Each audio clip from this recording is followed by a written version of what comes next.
Panchamasali 2A ಮೀಸಲಾತಿಗಾಗಿ ಬೃಹತ್ ಪಾದಯಾತ್ರೆ ಕೂಡಲ ಸಂಗಮದಿಂದ ಆರಂಭವಾದ ಹೋರಾಟ ಅಂದಿನ ಬಿಜೆಪಿ ಸರ್ಕಾರವನ್ನ ನಲುಗಿಸಿತ್ತು.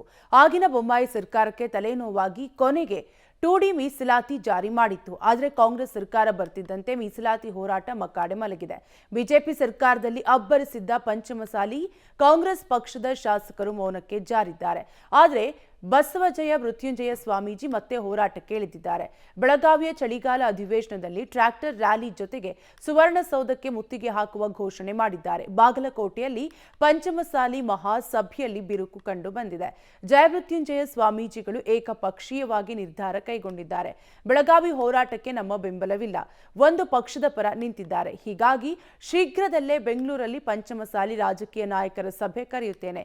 ಈ ಸಭೆಗೆ ಸ್ವಾಮೀಜಿ ಹಾಗೂ ಯತ್ನಾಳ್ ಅವರನ್ನ ಆಹ್ವಾನ ನೀಡದಿರಲು ನಿರ್ಧಾರ ಮಾಡಿದ್ದಾರೆ.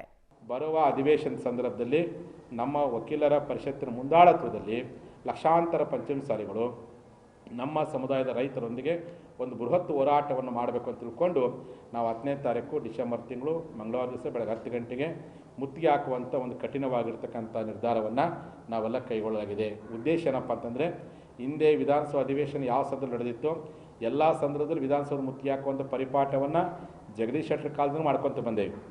ಸರಿ ಸಿದ್ದರಾಮಯ್ಯ ಕಾಲದಾಗೂ ಪ್ರಯತ್ನ ಪಟ್ಟು ಕೊನೆ CM ಅವ್ರ ಮಾತುಕತೆ ಮಾಡಿ ಅದನ್ನು ವಿತ್ಡ್ರಾ ಮಾಡಿಕೊಂಡು, ಈ ಸಾರಿ ಮುಖ್ಯಮಂತ್ರಿಗಳ ಮಾತುಕತೆ 2 ವರ್ಷಗಳ ನಂತರದಲ್ಲಿ ಫಸ್ಟ್ ಟೈಮ್ ಮಾತುಕತೆ ಕರೆದಾಗ ಒಂದು ಒಳ್ಳೆಯ ಭರವಸೆ ಕೊಡೋದು ಕೆಲಸ ಮಾಡಿದರೆ ನಮಗೆ